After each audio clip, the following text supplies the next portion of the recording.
Let us see, for example, this slide. So what is the value of this resistor? This is a orange, so it's 3. Another one is orange, 3. How many zeros? 0, because black is 0. So you don't have any zeros. So this is the value of this resistor. What about this one? First color is blue, which is 6. Gray, what's gray? Gray is 8. Look at gray. Gray is 8. Gray is 8. And how many zeros? This is brown. Brown is 0. Okay, so it will be 680. 680, which is 680. What about this one? This one here, orange, 3. Black, 0. Okay, how many zeros? 6 zeros. So you add 6 zeros. So it will be 30 million. 30 million. Okay, and as I said before, this one is just 180 because it is written, and this one is 4. This one is 4. Okay, when you have a resistor like this, we don't say million. We don't say million. Okay, this one here, sorry. We don't say that this is a 30 million. We call it 30 meg. 30 M, capital M. When you say 30 M, this is 30 mega ohm, mega ohm, and this 30,000. 30,000 is 30k. Like this one here. This one here. It's 200,000. So 200,000. You don't write 200,000. You write it in 2 ways. You can say 200k, 200 kilo ohm, or you can say it is 0.2 mega ohm. So you can write it in this way or this way, any one you like. Okay. Let's see next slide. Next slide is Ohm's law. And as I said, this is the first one of the basic laws, and all of them are so easy. The first law, which is Ohm's law, is explaining the relation between the current and voltage. As I mentioned before, you must have a voltage to have a current. Otherwise, you will not have current. So assume that you have a voltage like this V, and this create a current I, and the resistance is R. Then Ohm's law says that V equal I times R. V equal I times R. That's it. And you can explain it using this one here, or you can remember it using this triangle. See V in the top, I and R in the bottom. Then it's very easy. You can say V equal what? V equal I times R. Okay. What about I? I equal V divided by R. What about R? R equal V divided by I, and so on. So you can remember it like this. If R equals 0, this is called short circuit. If R equal infinity, this is called open circuit. In open circuit, you do not expect any current. You do not expect any current. Don't tell me that you have a current if you have R equal infinity. Okay, R equal infinity means open circuit. Open circuit, this is just air. Okay, you do not expect current.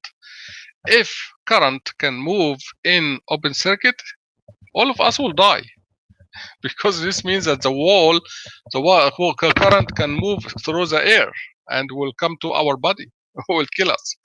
So if R equal infinity, open circuit, you don't have any current. When R equals 0, you don't have any voltage, because V equal I times R. V equal I times R. If R equals 0, the voltage is 0. The voltage is 0. And if R equal infinity, you do not have current, which makes sense. Okay. And the power dissipated in any resistor, of course, it is V times I. We know that. But you can, this is a general formula for the power, V times I. But since V equal I times R, you can say that it is I squared times R. Or you can say that it is V squared divided by R. Any one you like. Any one you like.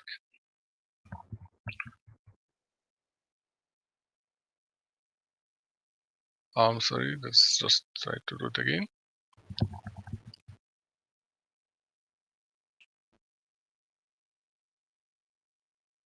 So again here, power, I know that power equal what? Equal V times I. V times I.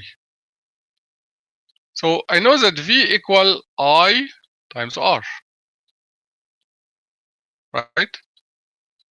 So when you multiply this time I, then you can take I times I square. You can say this I square times R. Okay? Or you can say, okay, V equal, P equal V times I. Okay? And I know that the voltage equal, I mean the current equal what? Equal, the current equal V divided by R. Here it is. If you want to calculate the current, here's the current. What's the current? I equal what? V divided by R. V divided by R. Okay, so you multiply V times V will be V square divided by R. So you can use this formula or this formula to calculate the power, or you can just calculate the voltage and current and multiply them. Okay. So let's return back to this. Then this is the first law, Ohm's law. Voltage equal current time resistance. What's second one? Kirchhoff current law. Kirchhoff current law. Kirchhoff current law is a law that makes so sense, because if we have a branch, if we have a node like this, you can simply say, okay, that this current and this current equals this current. You have a river like this. So you see, we have a current here and current here. And this is a splitting point or dividing point here. So it makes sense that this current plus this current equals this current. Same here. If you have a current coming like this, then it will be split into these two branches because you have an island here. Then this current, the main current, equals this one plus this one. This is simply the simplest way of Kirchhoff law. So here, if you have a circuit, this I, then this I equal I1 plus I2 plus I3. Okay? So summation of currents entering a node, you have a node here. When you add the currents entering this node, this I equal what? Summation of currents exiting the node. So this I equal I1 plus I2 plus I3. That's it. This is Kirchhoff current law. And the third law, which is Kirchhoff voltage law. If you have a closed loop, assume that you have a closed loop, like this one here, or a mesh, loop or mesh, doesn't matter. When you add voltages across elements, the total is zero. That's it. This is Kirchhoff voltage law. When you add voltages across all elements, okay? Simply, this means what? That this means that V1 and V2 and V3 and V4 and V5, when you add them, they will give you zero. Okay. The only thing here that we have to consider is that you have to consider the direction. You have to consider the direction. For the current, we know the direction. The current is moving in this direction. Current is moving in this direction. That's very easy to determine. But what about the voltage? The voltage is just negative and positive. Okay. So how do you find the direction of the voltage? The standard is that the direction of the voltage is from negative to positive. From negative to positive. So for example, look at this element here. VR is from negative to positive, which means that the direction of the voltage is this red arrow here. This red arrow.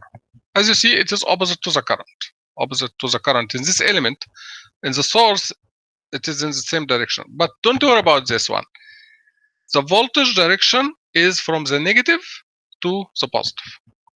Okay, so now what about V1? V1 is from negative to positive, up. What about V2? From negative to positive, then it is right to left. V3, negative to positive, right to left. What about V4? From negative to positive, then it go down. What about V5? From negative to positive, from left to right. Okay, so now when you add, you consider one direction is a positive, the other direction will be negative. So you can say clockwise is a positive, counterclockwise is a negative, or the opposite, whatever, as you like. Okay, so let us assume, for example, that the clockwise direction is a positive, and let us walk through the circuit like this, clockwise, and see the direction of the voltage. So here it is. Okay, so it seems that V1 is positive. You see, V1 is the same direction of clockwise, positive. Let us move again. V2 is opposite, then it is negative. V3 is opposite, then it is negative. Because you are moving clockwise, you are moving from left to right like this. Okay, then I go down, then I move in the same direction of V4, then V4 is positive. What about V5? I move against V5, opposite to V5, then V5 is negative. Again, you are moving like this, the same direction of V1, V1 is positive. Opposite to V2, V2 is negative. Opposite to V3, V3 is negative. Same direction of V4, V4 is positive. Opposite to V5, V5 is negative. Then you write the equation like this, and this will be Kirchhoff voltage law.